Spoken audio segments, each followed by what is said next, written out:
I think everybody completed up to here. Point number 2. Actually question क्या था, if a car accelerate from rest with an acceleration alpha for distance s1 and time t1, मतलब s1 distance travel करता है time t1, उसको maximum velocity मिल जाती है, फिर वो ब्रेक अप्लाई करता है और फिर वो रिटार्डेशन बीटा होता है, s2 डिस्टेंस ट्रेवल करता है और टाइम t2 में ट्रेवल करता है, रुक जाता है. Okay, and come to rest. तो total length of the journey and total time of journey, ये दो क्वेश्चन हमको चाहिए थे. तो पहले तो हमने फॉर्मूला ये बना लिया. स्लोप क्या होता है, एक्सेलरेशन अल्फा दे रखा, अल्फा एंड बीटा. रेशियो ले लिया तो हमको जैसा मिल गया, alpha upon beta is equal T2 upon T1. Is it clear? यहाँ तक समझ में आया ना सबको कल? Yes sir. अच्छा, डिस्प्लेसमेंट मैंने क्या बताया था, displacement is area below velocity time graph. तो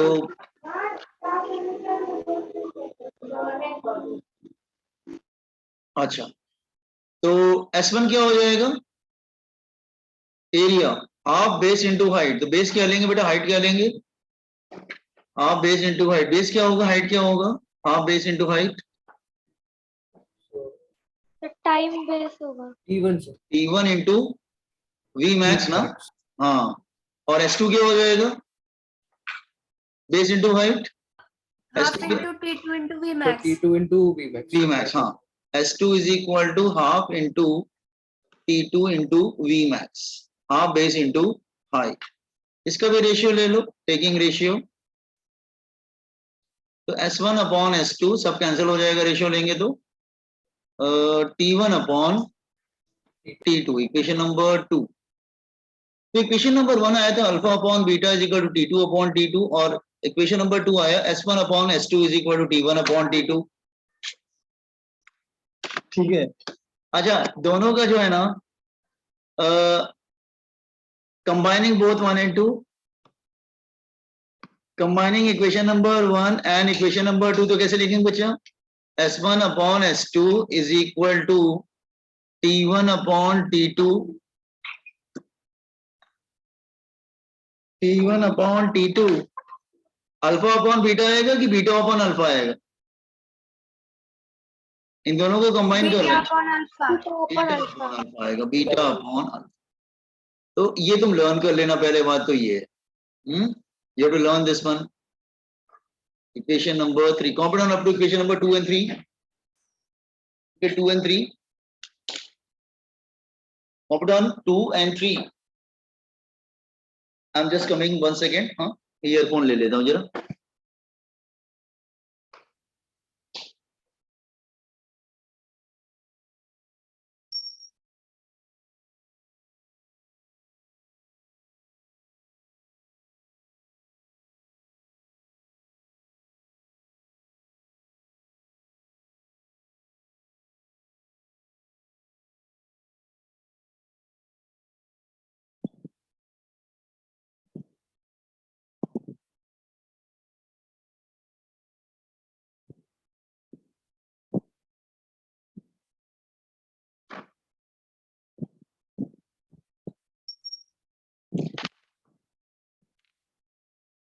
Yes, done. Yes sir.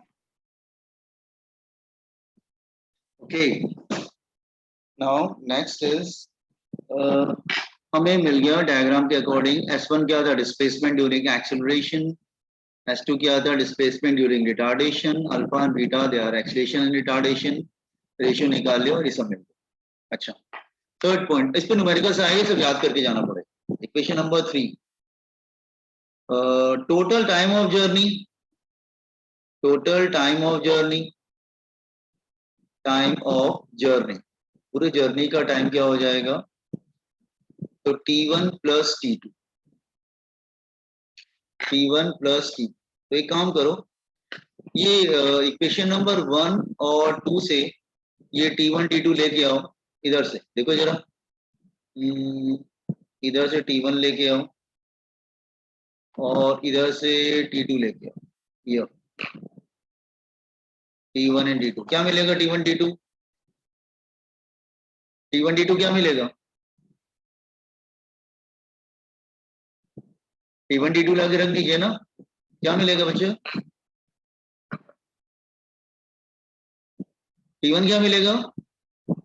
So Vmax upon alpha. V max upon alpha, और T2 मिलेगा V max upon Vmax upon beta. Beta. Common ले लेंगे, तो V max कॉमन ले लेंगे तो it become 1 upon alpha plus 1 upon beta. तो are you getting? ये टोटल टाइम ऑफ जर्नी कैसे मिला? एवरीबॉडी अंडरस्टूड ना? Yes, sir. लिख लीजिए total time of journey.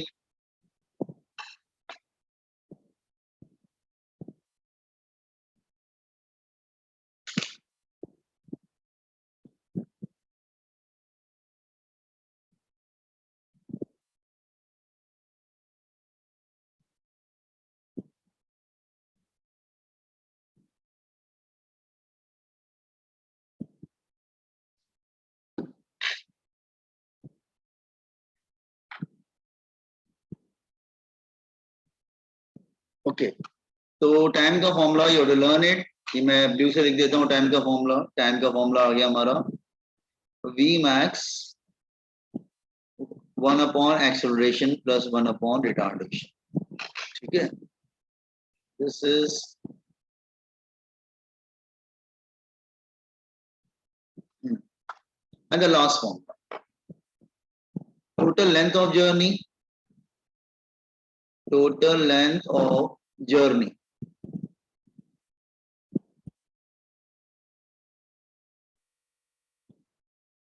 total time of journey, total length of journey। Okay, just here हमारा diagram कैसा था बॉयज एंड गर्ल्स? हमारा डायग्राम किस तरह से था? ये टाइम था, ये v था, और हमने डायग्राम ऐसा बनाया था कि ये क्या हो रहा था? एक्सेलरेशन, और ये क्या हो रहा था? रिटार्डेशन। ठीक है, ये हाइट कितनी थी? v max,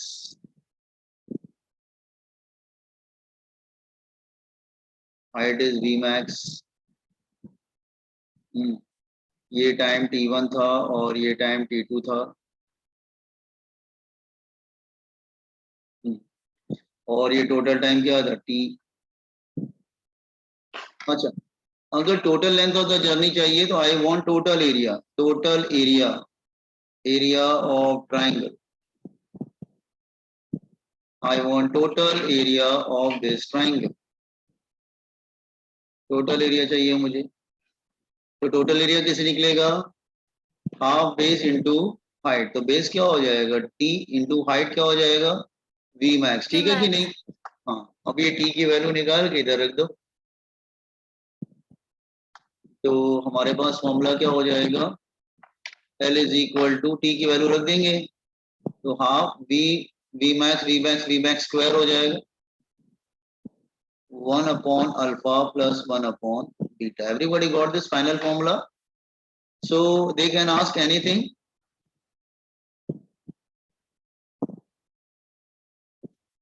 Just here, so this finishes the derivation part of this one.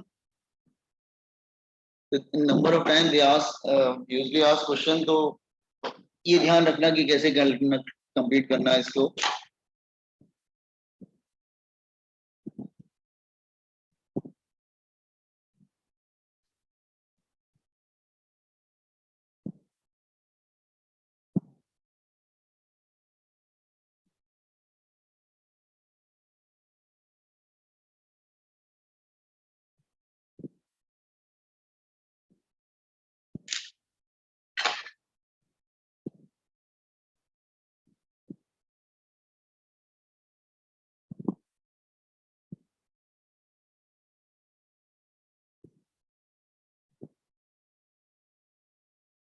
ठीक है, total area is equal to total length of the journey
हो गया बच्चे?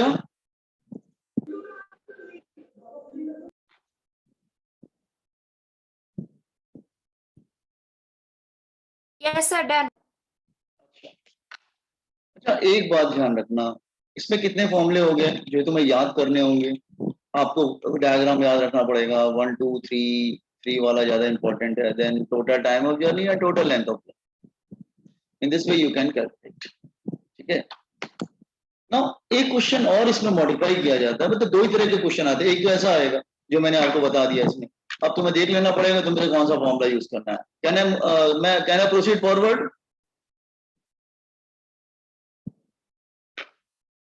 हो गया boys and girls, can I proceed forward? Yes, sir.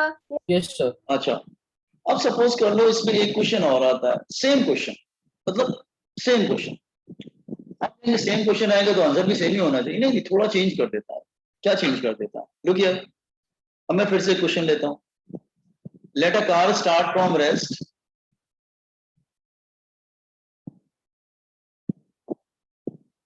Rest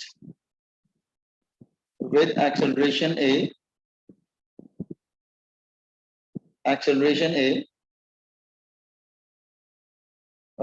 for distance s1 time t1,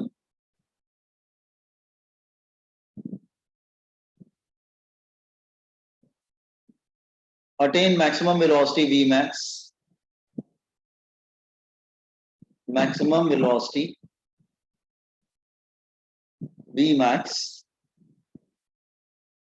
okay, then moves with constant velocity,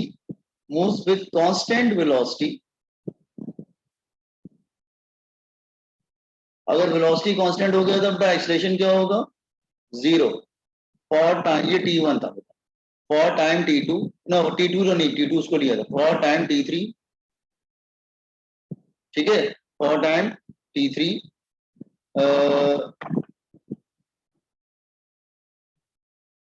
for displacement s3 and time t3, then brakes applied,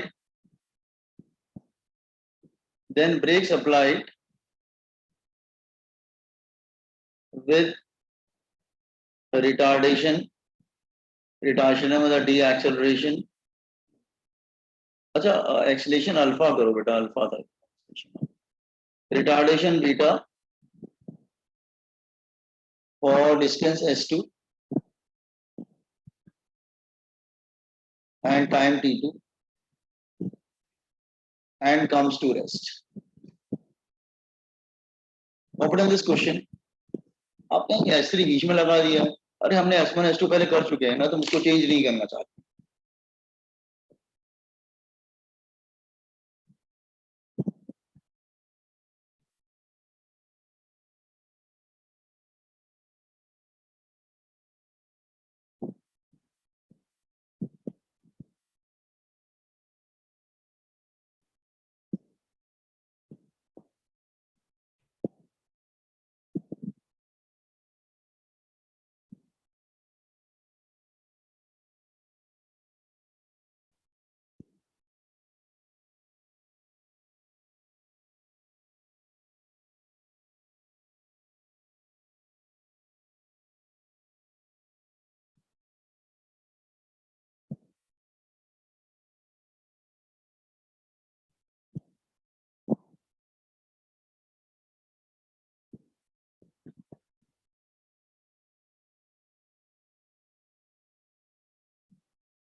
question लिख लिया?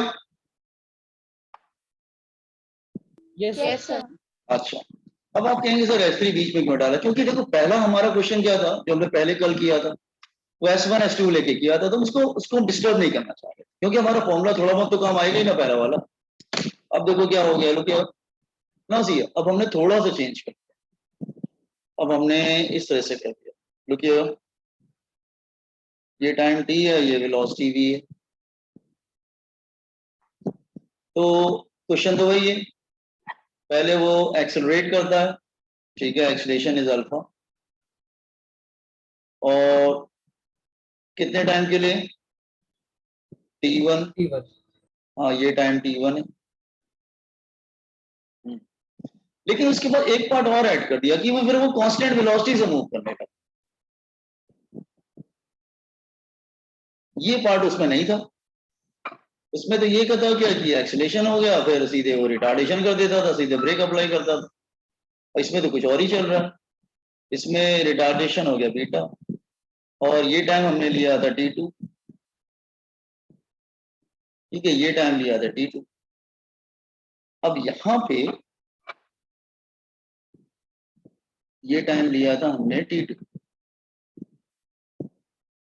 अच्छा, अब मैंने ये, अच्छा इधर वाला जो कि डिस्टेंस कवर किया था वो क्या था s1, इधर क्या था s2। अब मैंने थर्ड पार्ट और ऐड कर दिया। थर्ड पार्ट आपके आंसर क्या ऐड किया कि मैं बोलूंगा कि मैंने एक पार्ट और ऐड कर दिया कि वेलोसिटी मैक्सिमम जब हो गया था ना, उसके बाद वो कांस्टेंट वेलोसिटी से मूव करने लगा, और उस वक्त इसने s3 ट्रेवल किया और टाइम कितना लगा t3। अब 3 पार्ट हो गए ना, ये वाले पार्ट के लिए बेटा एक्सेलरेशन 0 रहेगा, कांस्टेंट वेलोसिटी से मूव कर रहा था। Are you getting the graph? Yes, sir. तो अपने पहले वाले फॉर्मूले में सब तो ठीक है, तो वो, लेकिन वो डिस्टर्ब मत करना। क्या एक फॉर्मूला बस मैच करेगा क्या, वो जो हमारे फॉर्मूलेस थे, पहला क्या था, अल्फा इज इक्वल टू क्या था, वी मैक्स अपॉन t1, वो रहेगा, कोई प्रॉब्लम नहीं रहेगा। और बीटा क्या था, वी मैक्स अपॉन t2, वो भी रहेगा। देन वो भी फॉर्मूला रहेगा, s1 is equal to half base into height, और वो भी रहेगा s2 is equal to half base into height, वो भी ठीक है, उसमें कोई भी प्रॉब्लम नहीं है। ये फॉर्मूला भी लगेगा जो कंबाइन करके बनाया था, that is s1 upon s2 is equal to t1 upon t2 is equal to beta upon alpha, ये भी चलेगा। लेकिन वो जो l और t वाले फॉर्मूले थे वो नहीं चलेंगे, वो नहीं चल पाएंगे। बाकी तो ये तीन तो चल जाएंगे फर्स्ट और लास्ट पार्ट के लिए, लेकिन ये मिडिल वाला पार्ट जब ऐड हो रहा है तो वो total length time of journey, और टोटल टाइम ऑफ जर्नी तो फिर ये हो जाएगा ना बेटा, total time of journey will be here. तो टोटल टाइम ऑफ जर्नी क्या हो जाएगा, टोटल टाइम ऑफ जर्नी तो t आ जाएगा फिर।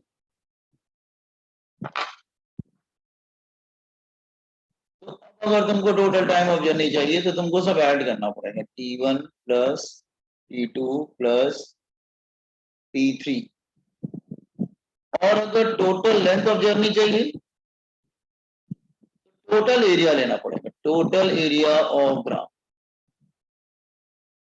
तो टोटल एरिया क्या होगा, ये क्या बन रहा है, ट्रेपीजियम बन रहा है ना बॉयज एंड गर्ल्स, तो क्या ले लेंगे, area of trapezium.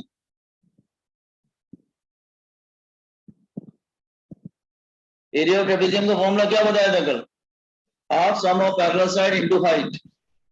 Yes, sir. For this part acceleration,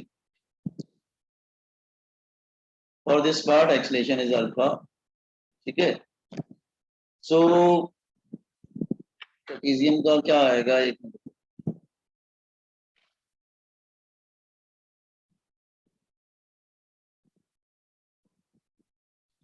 तो क्या होगा, half sum of parallel sides, तो half sum of parallel sides क्या होगा, t1 plus t2 plus t3, और ये भी t3 होगा, plus t3, half sum of parallel sides into height, height कितना होगा v मैक्स ना,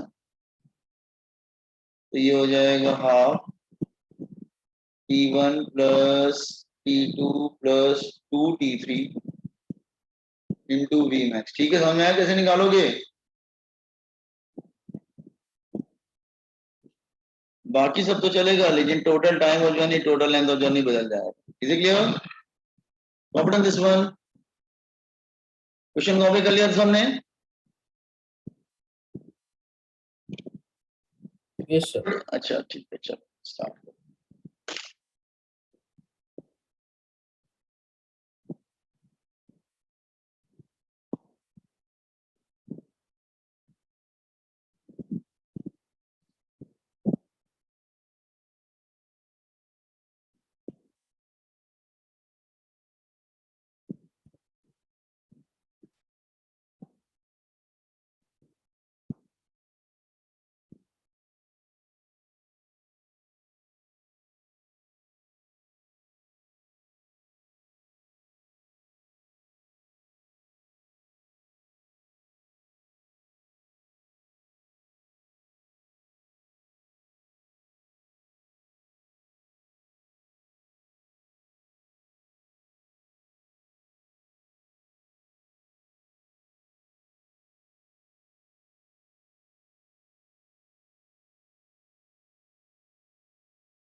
Once complete, inform me.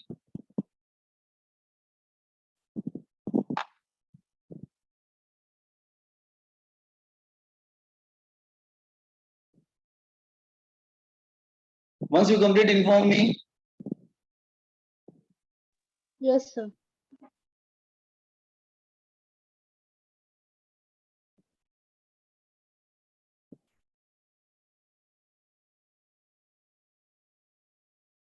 Done, sir.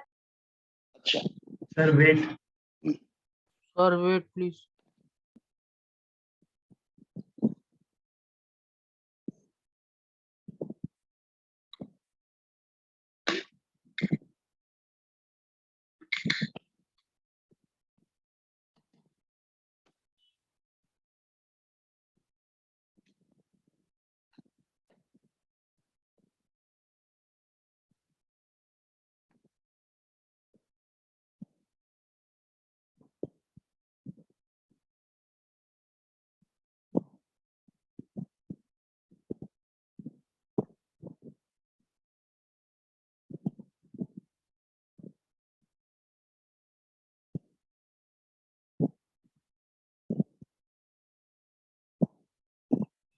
Sir यहाँ पे T3 कैसे निकालेंगे हम?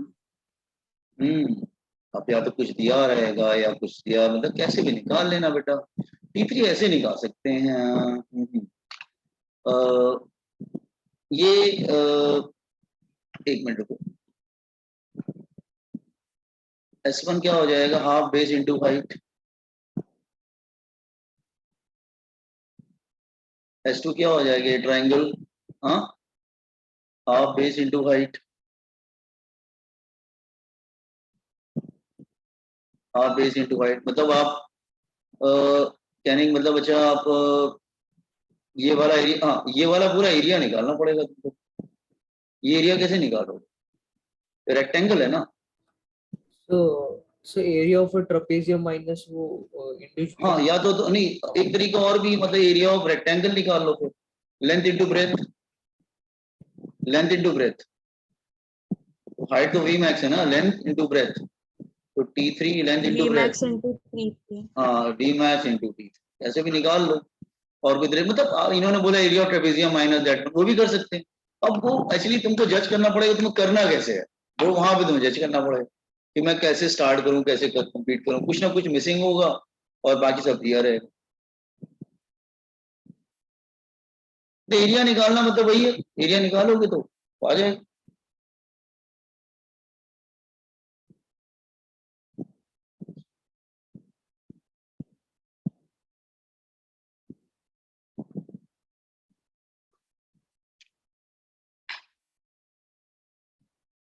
हो गया? Yes, sir. Yes, अच्छा, sir. हाँ, ओके। Yes, sir. ना वन मोर थिंग, थोड़ा सा कॉन्सेप्ट और समझाने की कोशिश करता हूँ, नया नहीं बता रहा हूँ, कॉन्सेप्ट समझाने की कोशिश कर रहा हूँ। हाँ, एक्चुअली इतने मिक्स कॉन्सेप्ट है ना कि जब तक पूरे कॉन्सेप्ट क्लियर नहीं होंगे आपको न्यूमेरिकल करने में दिक्कत आएगी, फिर मुझे रुक रुक के सब कॉन्सेप्ट समझाने पड़ेंगे। मैं कॉन्सेप्ट होगा पहले एक साथ ही खत्म कर दूंगा। हाँ वेट, ये कैसे आपको मालूम चला कि एरिया, इसका एरिया ये देता है, इसका एरिया ये देता है? आप कहेंगे सर ये कैसे, ये आपको कैसे मालूम चला कि इसका एरिया ये देता है? किसने बताया आपको? नहीं, देखो मेरी बात ध्यान से, एरिया बिलो द ग्राफ की बात करें, किसका एरिया क्या देगा ये इंपॉर्टेंट, एरिया बिलो ग्राफ। हमको ये कैसे मालूम चलता है कि टीचर तो बोल देता है इसका एरिया ये देता है, कभी सोचा नहीं कि इसका एरिया ये क्यों देता है? वाह, किसने बोला कि इसका एरिया ये देता है? जैसे ये ट्रिक क्या है, देखो ध्यान से। अगर मैं वेलोसिटी का फॉर्मूला लूं, displacement upon time, rate of change of displacement, या आप बोल सकते हैं dx by dt, whatever it is, it doesn't matter. Velocity क्या होता है? Rate of change of displacement. Instantaneous की बात कर रहे हैं, इंस्टेंटेनियस की बात कर रहे हैं। हाँ, अच्छा, क्रॉस मल्टीप्लाइड, तो आप कहेंगे सर क्रॉस मल्टीप्लाई करेंगे तो dx is equal to v into dt। ये ठीक है स्टेप बेटा? ठीक है, देखो चलो इसको हटा देते हैं, छोड़ो, dx by dt आप ठीक है, rate of change of position और वेलोसिटी। ये सेकंड स्टेप समझा ना?